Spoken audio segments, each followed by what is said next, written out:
From KCRW, this is Here Be Monsters.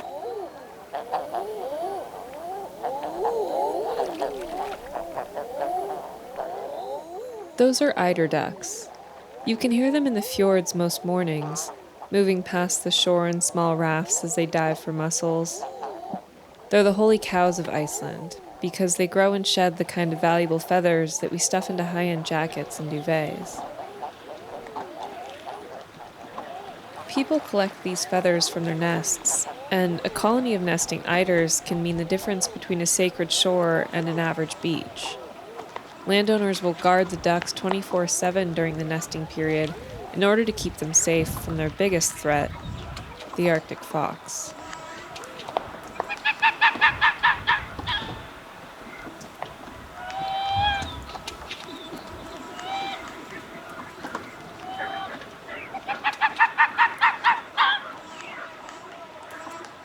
For foxes like this, it's a crime to exist.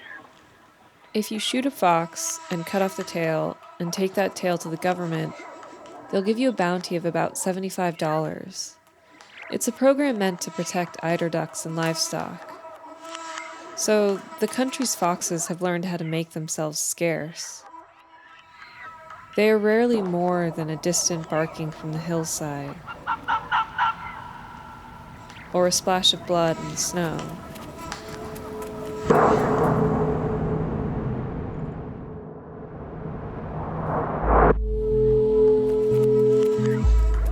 But this is not the story of your average fox.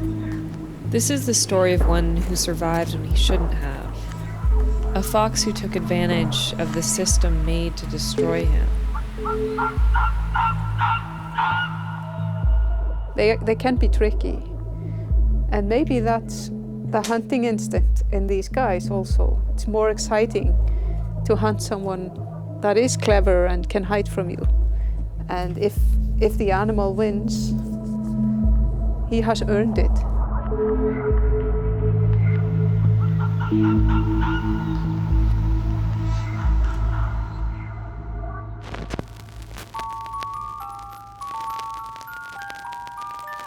Here Be Monsters, the podcast about Fox that came to the bait. The podcast about the unknown.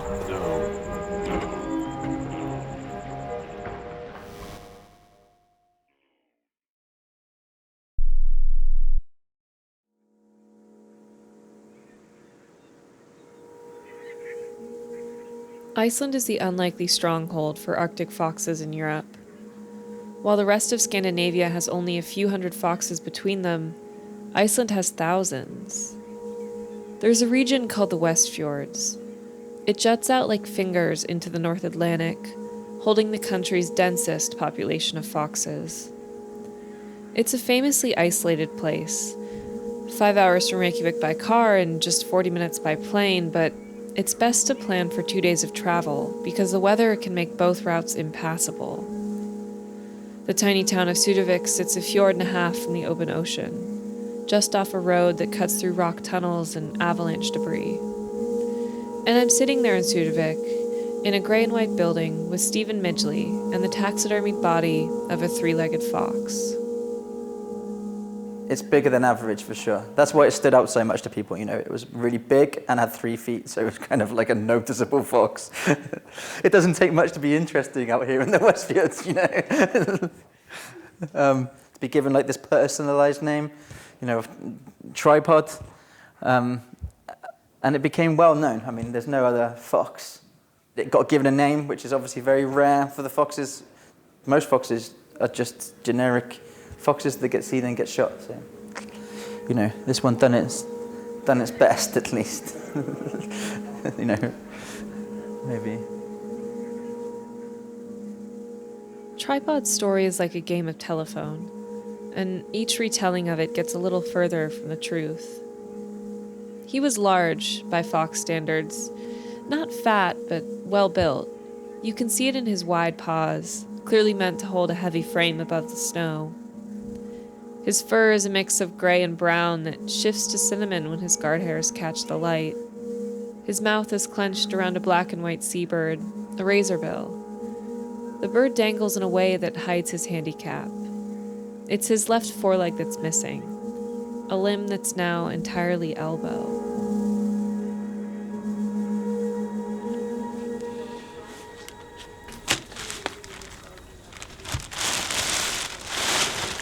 This normally I don't do. I skin the whole leg. In 2014, a skilled taxidermist named Dodi Bjornsson stuffed Tripod's body. Dodi works for the Icelandic Institute of Natural History, just south of Reykjavik. And now it's coming to the ear. Bit tougher. Yeah, no, but if you know how Dodi it is taking a scalpel to the mouth of a dead fox, a fresh one recently shot by hunters. He separates the lips from the gums to reveal a growing grimace. It's the first step for skinning the face. There's a deer skeleton in the corner with some stuffed falcons, and there's an antiseptic hum of the fridge and fluorescent lights.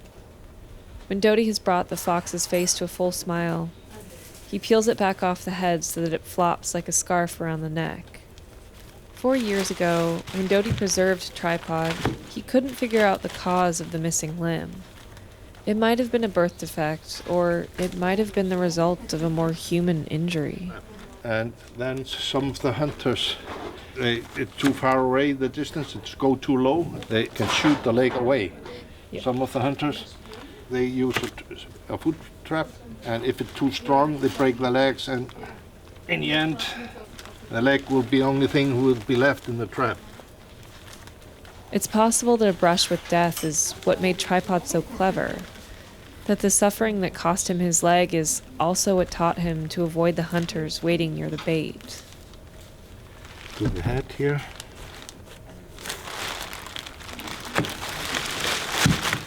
So, Dodi pulls the fox's blonde-haired skin entirely off the body and stuffs it into a plastic bag to clean later.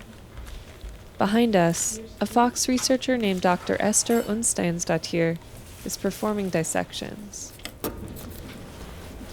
Cut the muscles, so it's easier to take the head off. The head is the last thing she takes to clean and boil down. Break it. The lower jaw is stored in a collection with over 11,000 other specimens. From that jaw, she'll take a single tooth, the lower canine, and have it cut through the middle to count the dentin rings. Anyway. Like the trunk of a felled tree, this will tell her the age.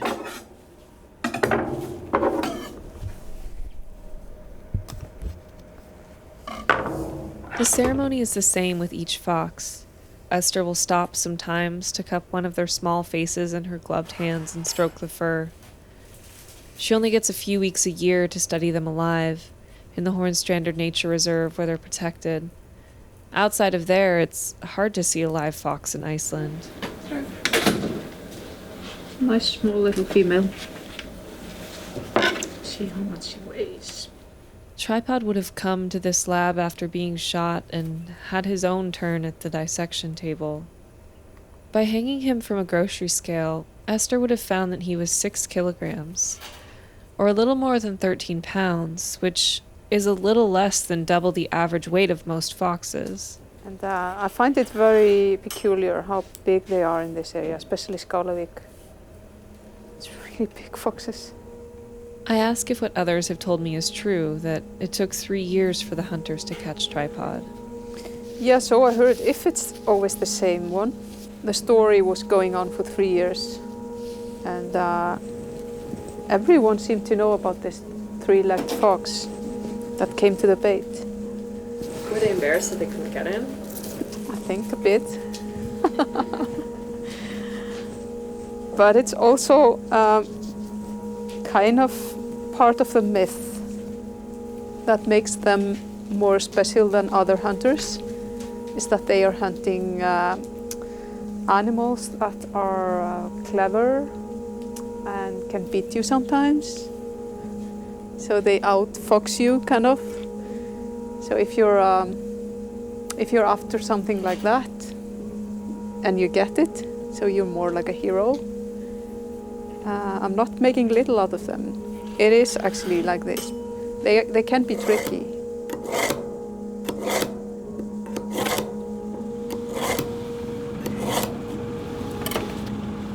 A group of hunters from Belungavik are the only ones who knew Tripod alive, and they agree to meet me at a gas station just out of town. The town is 30 minutes from the Arctic Fox Center, still in the West Fjords and still remote. Only one of them, Siggy Hjartarson, speaks good English. It's amazing that he lived that long with the three. Three years we show it, and we cannot shoot it. Sjá hana hérna. Hérna, býttu nú við, það spurning. They're pulling out a computer to show me Tripod. Only 4 clips of it. There's just 4 videos in all, but they're of surprisingly good quality. You can see he's healthy, despite everything.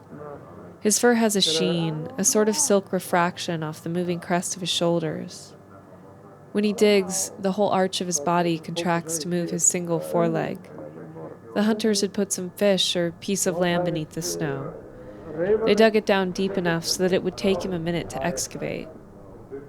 And if there was a hunter watching, that extra minute would have given him the extra time to take aim. Do you know how he lost his leg? No. There is no, we only shoot them. No one, it is illegal to have traps. Yeah. We never use that. He pantomimes the closing jaws of a leg-hold trap. We just shoot them, then they are dead instantly. Maybe someone shoot it off. Maybe. Could be. That would be. Oh, yeah. The man who killed Tripod is named Jóhann Hannibalsson. He's a sheep farmer, tall and quiet, standing a bit behind us with the other hunter. He has a somber look about him, though perhaps this is just the way his trimmed white beard tends to tug at the corners of his mouth. He doesn't speak much English, but from Siggy I gather he's headed out hunting foxes that evening, and he invites me along.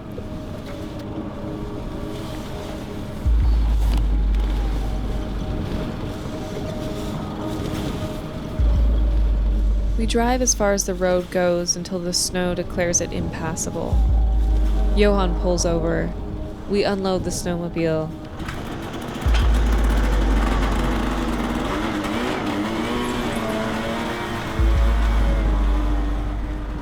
The sun's setting as we take the summer road at full tilt, the traction belt busting through rime and ice as we descend into a seaside valley.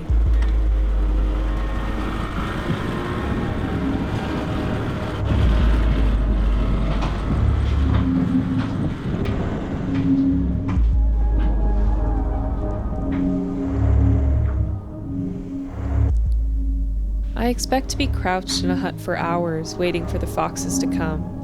But instead we set up 2 chairs in the second floor of a summer house, overlooking a scaffold that holds wind-powered lights.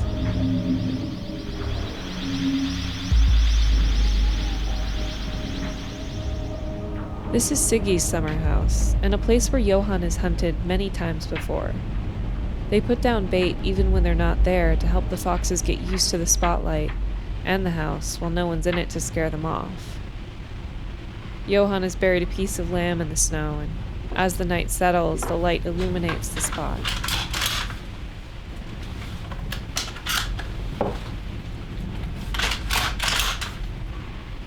I find it very telling that Jóhann brings with him just 2 bullets, a testament to his accuracy. One is chambered in his rifle and the other waits in his breast pocket. I have to turn off my phone and cover the light of my recorder with a glove just in case a fox approaching the bait catches sight of it through the window, 30 meters away. A storm blows in and then out. The wind rocks the foundation of the house for 2 of the 4 hours we sit there in the bitter cold, waiting.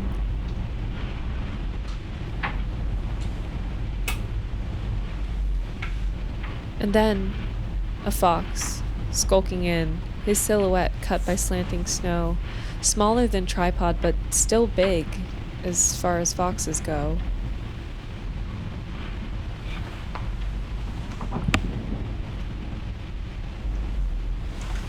He digs frantically for the bait, perhaps sensing that something is different. Jóhann moves with quiet restraint, opening a small window in the glass where he can poke the muzzle of his rifle through.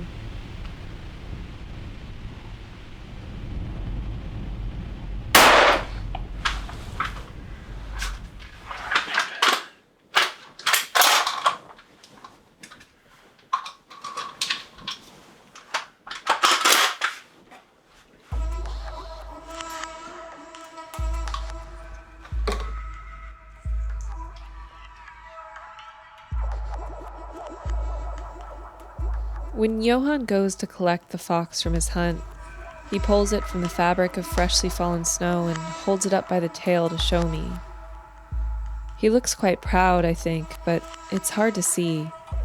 There's just the light of his headlamp and the bait lamp, and a faint lick of green aurora in the northern sky. The wind is picked up again, throwing fists of snowflakes through the light until the headlamp dies and we head back to the house and the snowmobile in the dark.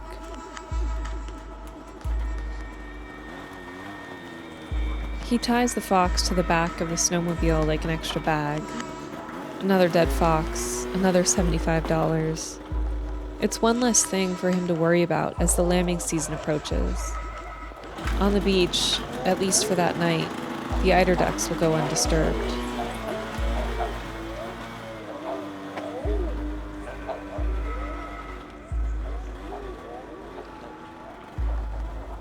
Three years of Jóhann and the others waiting like this in the blizzarding black, thinking about that fox they've heard of but never quite seen in person, wondering if it will come, knowing for certain that if it does, they will be the ones who have the patience, the skill, the quiet restraint to get the job done.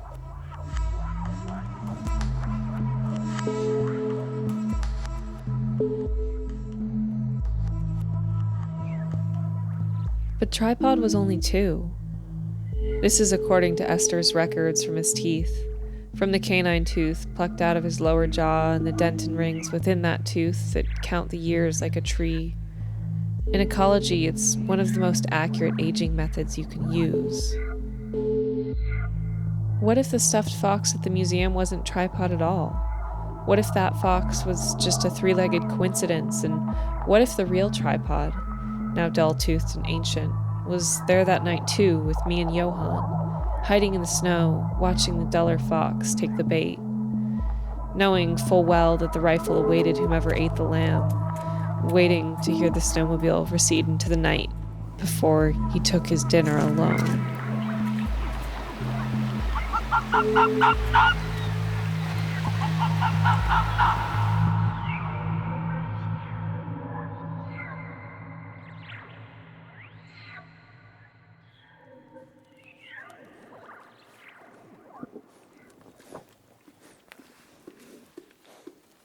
Megan Para produced this episode of Here Be Monsters.